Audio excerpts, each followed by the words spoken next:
this house we're in right now. I remember spending years visualizing this house, walking inside of it, seeing how it was laid out, how it was decorated. And for, I'd say, like the first 2 months living here, I was just like, almost like in a strange, like kind of state of awe. I flip and live in a goal card. Every single thing in my life today has all been manifested through a goal card. So as much as I did value my education, there was a lot that was not relevant or useful in real world application.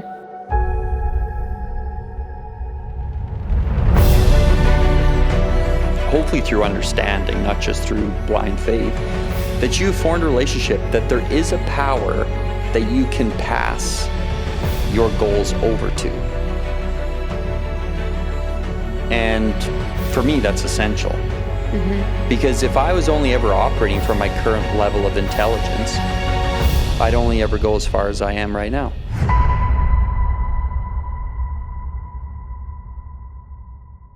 Hey, I'm Dave Conway, and I'm here with my wife, Jacqueline. Welcome to the 30-Day Year podcast. Here, we explore ideas, philosophies, and real stories to help you take your annual income and turn it into your monthly income. Join us each week as we challenge conventional thinking around success, business growth, and building a life of true freedom. This podcast is created with your growth in mind. To help us reach more people and to make sure you never miss an episode, please like and subscribe. Let's get started. Before we dive into this week's episode, make sure that you download our free goal setting guide. It walks you through the exact steps I take to set big 30-day year goals. Click the link below, sign up now, and get started. Hey there, welcome to another episode of the 30-Day Year podcast. Today we're going to talk about spirituality and business and how they can coexist in a way that works for you and not against you or maybe in conflict. I think this can be a sticky point for a lot of people, for some, and I think that we will shed some light. Is it shed some light or shine some light? It's both. Okay. It's both right now. I'm not sure. I think it's shed. Is it? Yeah. Okay. Shed some light. So there is, without a question, a huge spiritual component to mindset coaching. And I agree when you say that personal development without a significant spiritual component is incomplete because we're missing like a whole side of ourselves. And I really like your way of approaching mindset coaching because it does feel quite holistic and true to the nature of the human mind. So I like it. I like the way you teach it. It's good. Thank you. And and like while you teach about the mind, you don't talk so much about the brain. Like you're not so much focused on the neuroscience. You're really looking at the spiritual side of a person and how energy moves through them. And what I've witnessed and what I think is really interesting is that there can be this disconnection between our spiritual nature as humans and then us as like business people. So what I mean by that is like, I'm going way back to when I was in university and I was, in school and I felt like you had to like be a certain way. You had to be professional and you had to dress nice and you had to speak a certain way. And it was very formal. And one of the first classes that I ever took was called BizCom, like business communication. So it was like stripping all human feeling out of the way you communicate, almost feeling so robotic. And while I feel that there was a lot of value to understanding how to communicate in a professional setting, I really felt like the human element was completely removed. And so when I came into entrepreneurship and started working with Conway and doing more online marketing kind of stuff, I had to shake off a lot of like cobwebs from that residue, from that like training. So as much as I did value my education, there was a lot that was not relevant or useful in real world application. And so I do think this is starting to shift though. Like I think that like authenticity, the human element, like being like aware and being just like honest is becoming, I think, a part of business in a bigger way. And I think that's really great. It's a really great thing. And it's went even further with social media now. Yeah. People are like saying anything and everything about anyone and everyone. That's true. It can go far the other way too, right? The pendulum swings both ways. I think our goal is to kind of land in the middle somewhere where it's like we can be in business, we can still be ourselves, we can still be authentic and genuine, and professional, but not stuffy and robotic. Yeah. You know what I mean? Yes. Yeah. So I have some questions for you around this line of thinking. And I want to talk to you about how you integrated your spiritual nature into your work and like what that looked like. Because you're a very spiritual person. I would say you have like a lot of spiritual gifts. I'm stumbling over that word, saying it a lot today. And so I wanted to start with, how did you reconcile your spiritual take on mindset when building your coaching business? Well, as you said earlier, like if, in my opinion, if personal development or mindset doesn't have a substantial spiritual component, it is just grossly incomplete, because everything is coming out. The word spiritual gets a bad rap because there's like, what is that? And when people think spiritual or they think God, they think like religion. Well, that's one community or one philosophy that's trying to make sense of this spiritual part. So spiritual is non-physical. It's the universal side of us. And we all have access to this part of us. Now, the word spirit in itself means movement. So like you have a respiration system, like you respire, which is breathing. Spirit is the root of respire. You inspire. What's that? Well, you're in the spirit of something. Expire. That is something is spiritless and it starts to die. So the word spirit is just whatever you are into. So then if you go like, okay, well, there's good spirits and there's evil spirits. Yes, there is, because you can be in the spirit of anything. You cannot avoid being in the spirit of something. You're always in the spirit of something. We could call this your mental attitude. You know, what's enthusiasm? Same thing. Like whatever your mindset is, that is what spirit you're into. So to incorporate the spiritual component into your life and into your business, it just means that you have formed a relationship, hopefully through understanding, not just through blind faith, that you have formed a relationship that there is a power that you can pass your goals over to. And for me, that's essential. Mm-hmm. Because if I was only ever operating from my current level of intelligence, I'd only ever go as far as I am right now. And every time I enter into the spirit of this infinite intelligence, every time I pass it over, now you could call it the subconscious mind, the universal mind, higher power, Holy Spirit, God, universe, whatever you're into, call it whatever the hell you want, call it the no thing. As you start to pass your ideas over to this power, you can start to experience some pretty incredible results. That is a mental activity. So if you have mindset, if you're into mindset and you want nothing to do with the spiritual component, you're probably missing out on a few things, or you're actually unconsciously doing the exact same thing that some of the spiritual people are doing anyway. Interesting. So I like that take.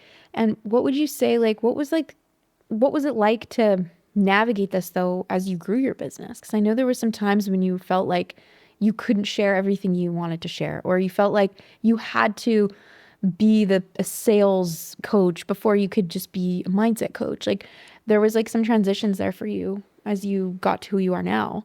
So what was that like though? So as you say that, there's actually two things come to my mind. So the second one will be being able to come out of the closet with my spirituality. Yeah, exactly. Yeah. So if you want to remember that for me, declare that would be to the world. Yeah, I came out of the closet with my spirituality. And I used to keep it hidden all the time. Yeah. I remember when I first started doing this job, it took me a long time. I had to reconcile. You see, I thought that business and money had no place in spirituality. So if you're a person that likes the spiritual and is interested in the spiritual side of life, and yet you also are out there working, trying to create success and income, yet unconsciously you're actually in a conflict. So I call it a double binding message. You're in conflict. yeah, there's no wonder why I could never move the needle. It was like my belief system was saying something totally different than like the behavior, you know? So I knew I had to reconcile this because it was an issue. It was a question. Yeah. So I asked Bob Proctor, who was my mentor at that time, and he was training me Yeah. on doing what I'm doing today. And I asked him, I was like, you know, spirituality, do you believe that spirituality and money can coexist? Yeah. And he said, he like basically would laugh at some of my questions. And he was like, well, you have to understand that money is spirit. Like he said, everything is spirit. Everything comes from spirit. So whatever you're willing to accept, that's what spirit will move. And just like that, boom, changed my belief around that. And my income started to go up, which is amazing. He said money is spirit. Money is spirit. He said money is just a form of energy. Right. Like money's an idea. And the one that can accept the idea is the one that'll have the money. That's all it is. So if you've got some unconscious belief or even conscious belief running and you're not willing, you can literally be out there working your ass off and not be reconciling. You're in a totally different belief system running and you're wondering why you're not achieving change. It's because your belief system. So we're very interesting creatures. Like we're pretty complex. Yeah.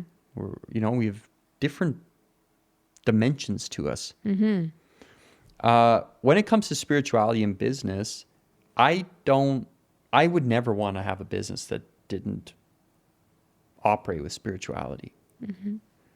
I even said to my creator, if reincarnation's a thing, I said, if you like, I'll be a priest in the next rodeo. If you send me back.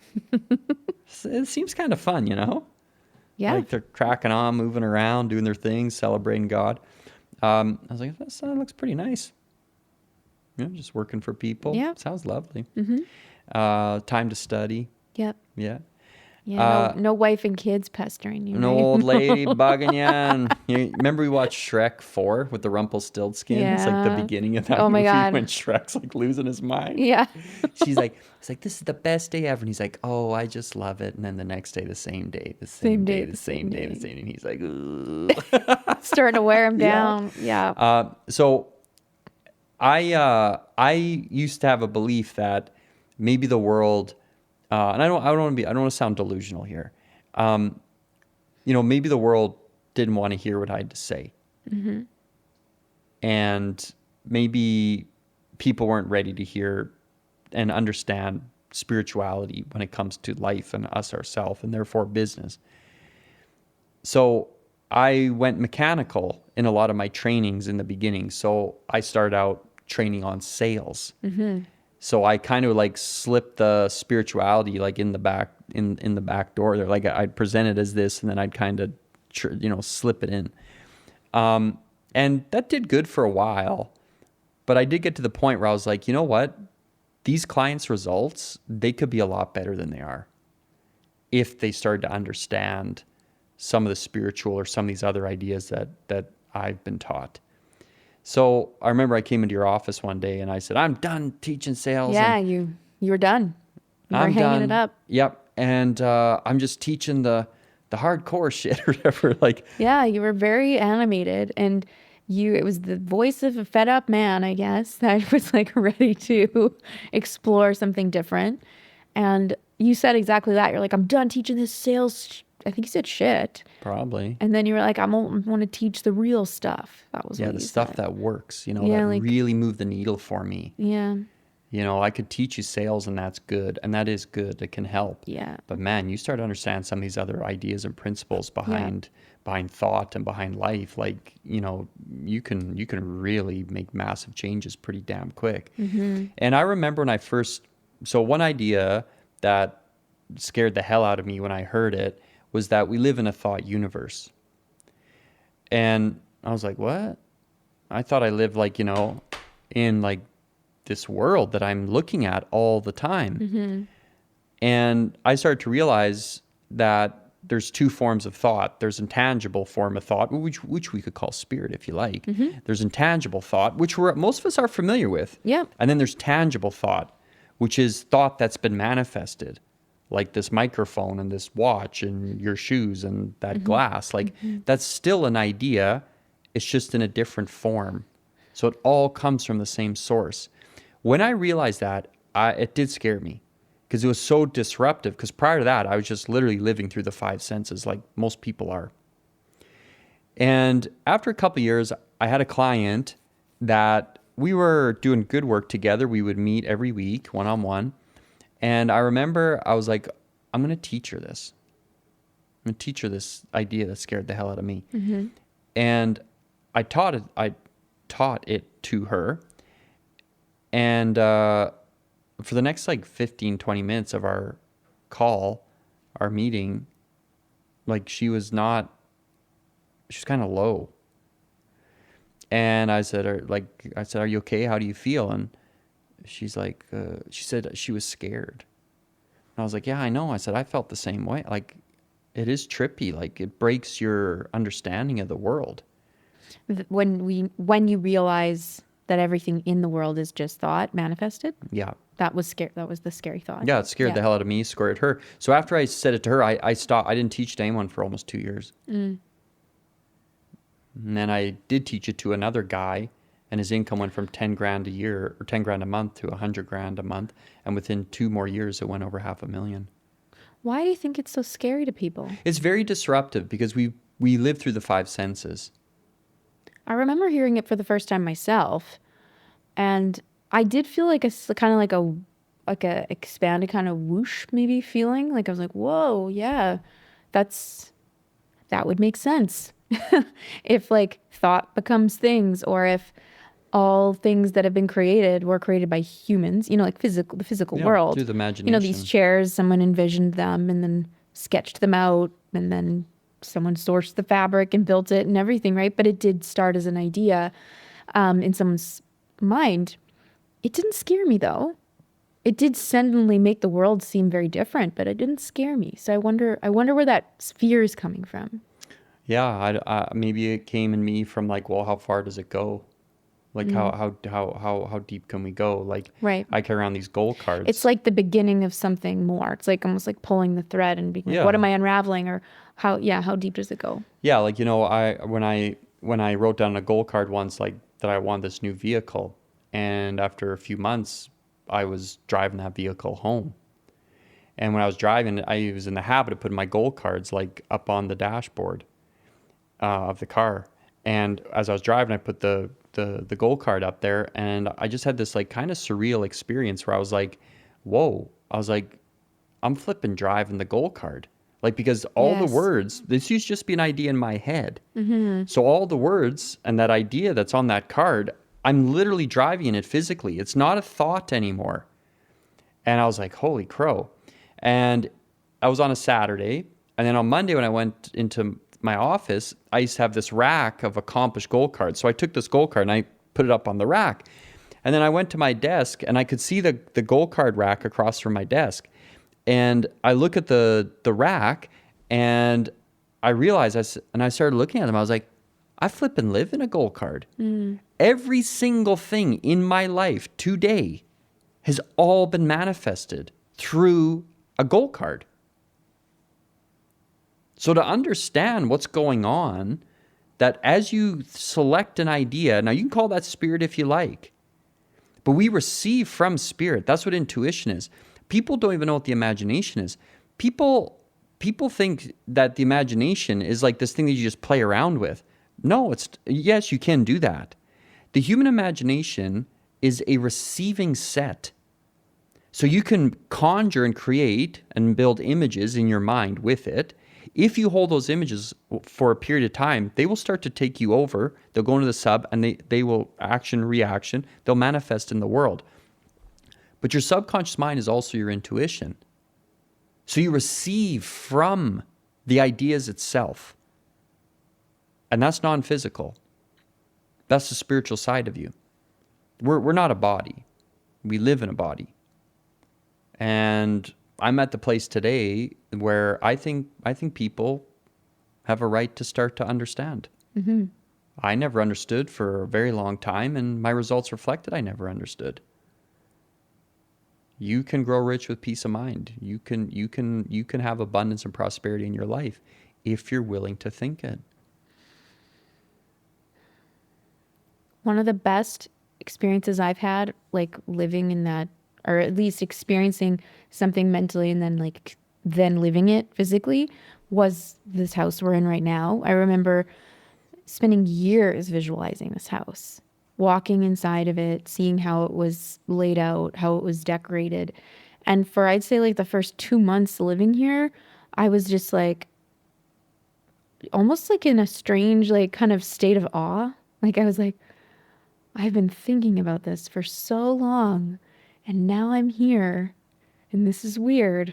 I've been in here so much. What made it seem so strange was that I'd been in there so long.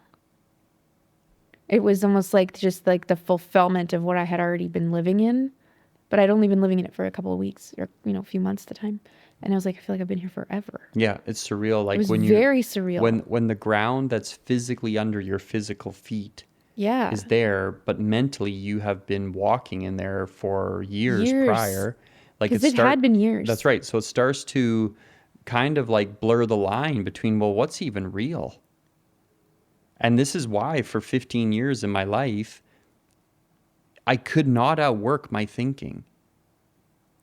Like when you only operate through the human body, you are really restricting yourself.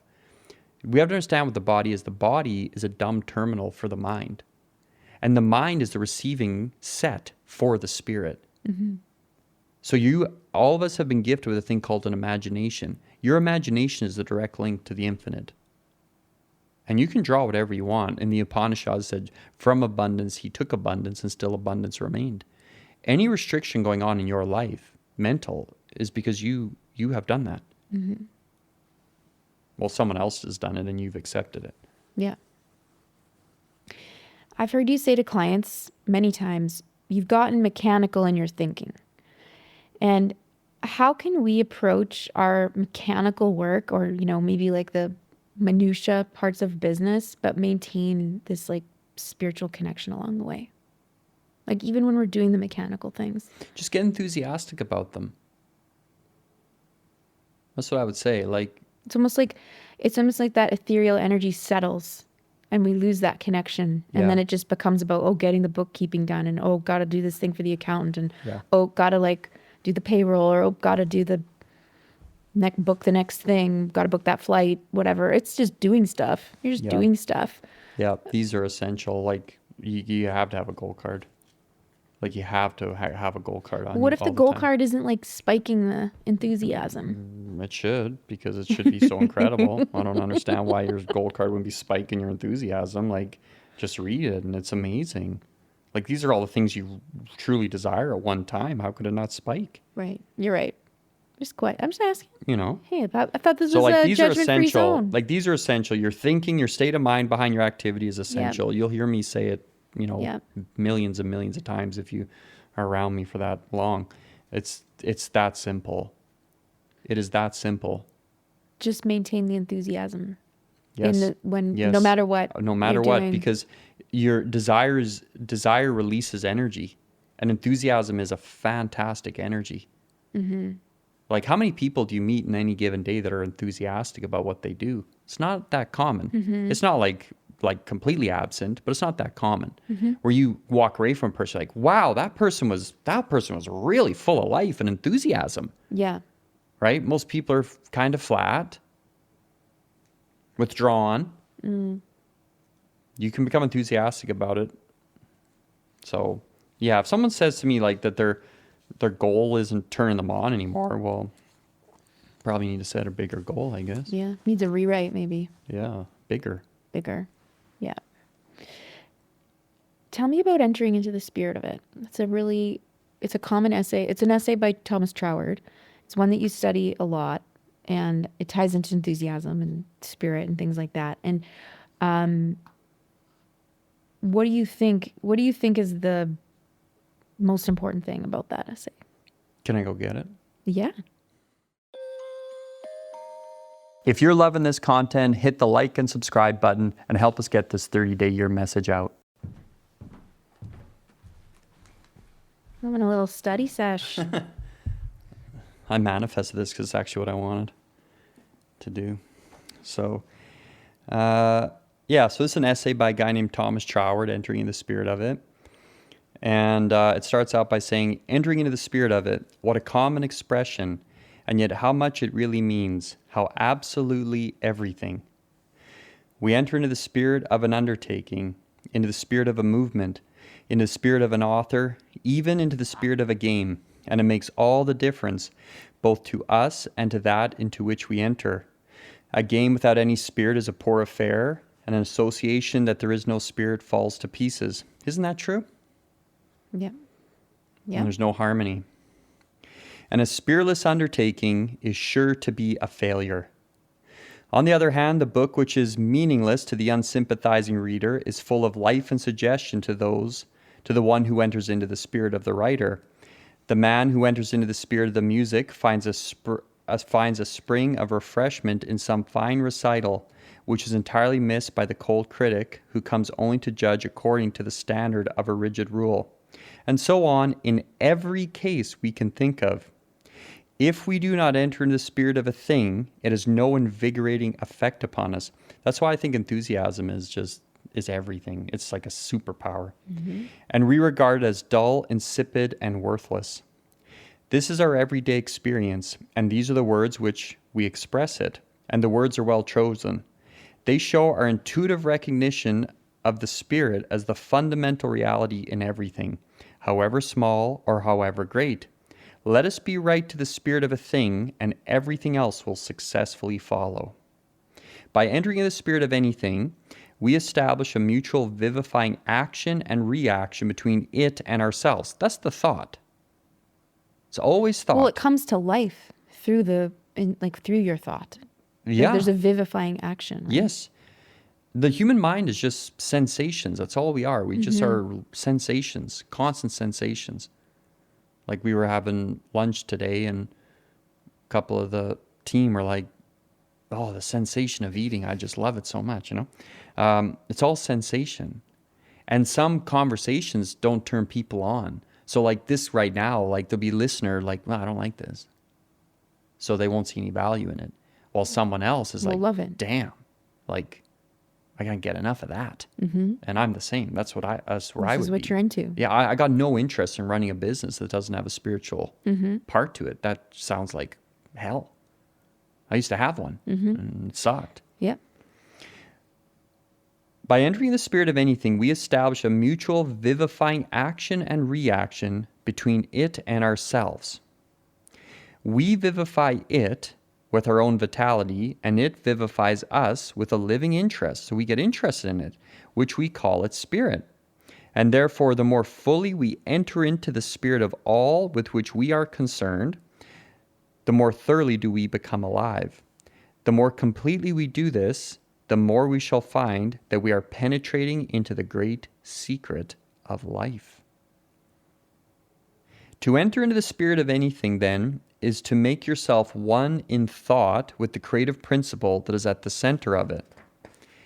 And therefore, why not go to the center of all things at once and enter into the spirit of life? Do you ask where to find it? In yourself. And in proportion, Jacqueline, as you find it there, you will find it everywhere else. Look at life as the one thing that is, whether in you or around you. Try to realize the livingness of it, and then seek to enter into the spirit of it by affirming, through affirmation, it to be the whole of what you are. Affirm this continually in your thought, and by degrees the affirmation will grow into a real living force within you, so that it will become second nature to you, and you will actually find it impossible, Jack, and unnatural to think in any other way. The nearer you approach this point, the greater you will find your control over both body and circumstances, until at last you shall so enter the spirit of it, into the spirit of the divine creative power, which is the root of all things. And in the words of Jesus, nothing shall be impossible to you. One of my favorite parts of that is this idea of the spirit growing through my recognition of it. So it's almost like as you continue to explore it, it will grow. Yeah, as you get interested in it. So you see, if some people are like, they're not interested in having a spiritual based business, then this podcast would be, especially this one, might not really be they might not be into it. Mm-hmm. But if they were open and they were willing and they hung around a bit, then they might say, hey, this kind of makes a bit of sense. Mm-hmm. While you have another person that's like, yeah, I want a spiritual business. I'd like a business that was based upon spiritual ideas. Mm-hmm. Then that person will start to really enjoy this podcast. Mm-hmm. I just started teaching people the spiritual principles. Like I would have never read that in front of people. Mm-hmm. I'm actually at the place in my life. I don't know. I'm like sound like an old man here. In my own adult life, I've observed and I've spoken with enough people. I've helped enough people to really know that most of us are completely ignorant into how we are built. And people don't know. And I'm gonna start to tell more people about it. Mm-hmm. I think we deserve to know. Mm-hmm. I think we deserve to know that the human imagination can be used for more than just playing a game. I think people need to know what the will is. I think people even need to know what the word spiritual is. Like people say, I'm not spiritual. It's like, what are you talking about? Spirit is just whatever you're into. So trust me, everyone's spiritual. Because whatever they're into, that's what they feed on. Mm-hmm. And that's the spirit of it. That was beautiful. Thanks for reading that. I Thank love that you. you went and got your book too. That was great. I actually visualized that I would get to read. Okay. Yeah. Today? Today. Okay. I was like, it'd be cool if we did like study session podcasts. We can, for sure. That's what I was Let thinking. us know if you like this. We'll do more of it. I was inspired by it too. I was like, we should do one with the spirit of opulence. Oh yeah, we could That's a do good like one. Or a yourself. 7-hour podcast. Oh on my that. gosh, yourself is a really good one. That's my Don't do favorite yourself one. Too, yeah. There's still lines in that one that No, I'm you're the still trying to boss. You figure let out. me know and I'll do it. Well, I love it. Yeah. Spirit speaks and then you have to take action. If there's a new idea that we need to take action on, then why not? So I like that idea. I think we should do more of it. Cool.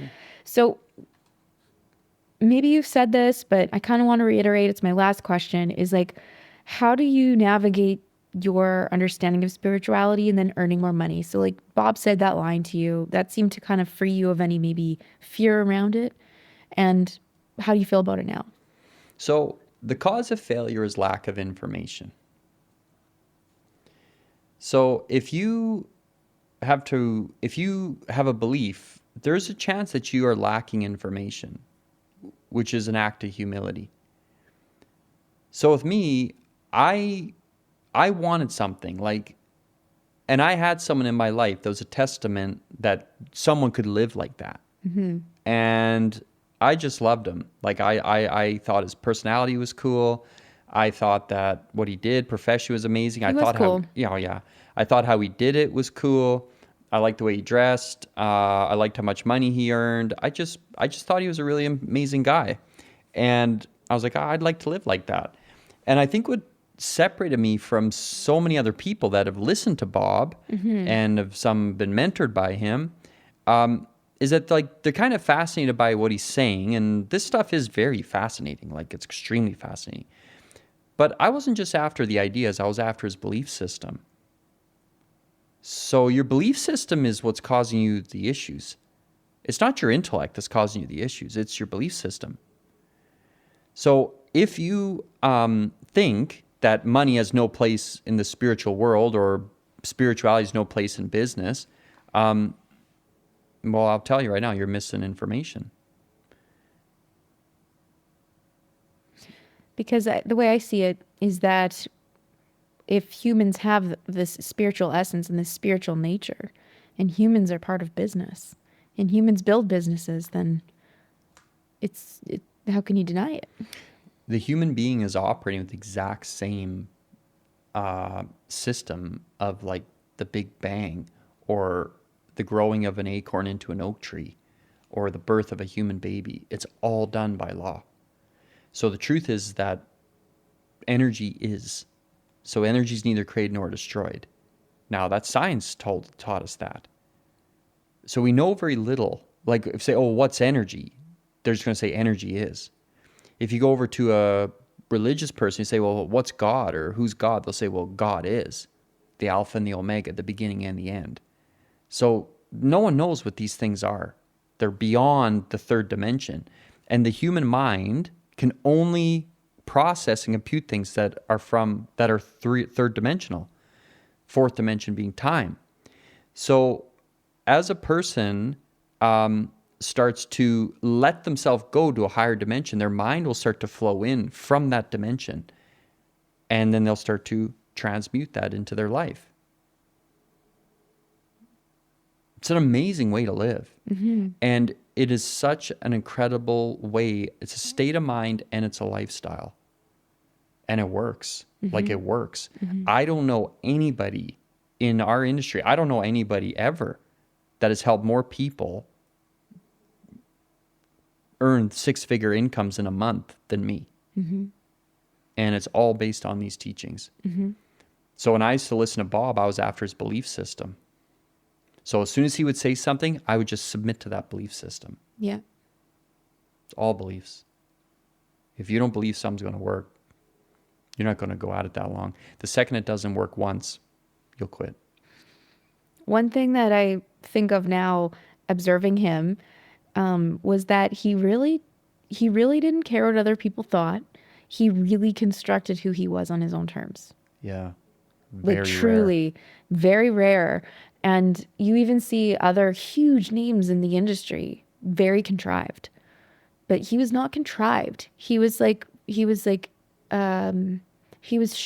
like created from himself. And he was very true to himself and just wanted you to have the same. It was really cool. Yeah, I wanted you to experience the same thing. Yeah. No getting energy. Yep. Yeah, for sure. Yeah. Super chill. He would just like float around. Well, he was relaxed. He was just chill. Yeah. He was such a cool guy. I get why you liked him so much. Even though I used to think that he used to yell at us all the time. Never seen anybody live like that. Yeah. And I don't see many people living like that. Everyone's kind of running around. Cool. Well, final thoughts on spirituality and business? I don't want to have a business that doesn't have it. And I don't want to live a life that isn't rooted in spiritual principles. I think there's another dimension to us that we could enjoy. If this podcast is opening your eyes to powerful new ideas, helping you think bigger, and opening your level of awareness, be sure to hit subscribe right now and leave us a 5-star review. That will help us reach more ambitious people just like you ready to grow. Produced at Sound Lounge by T-Bone.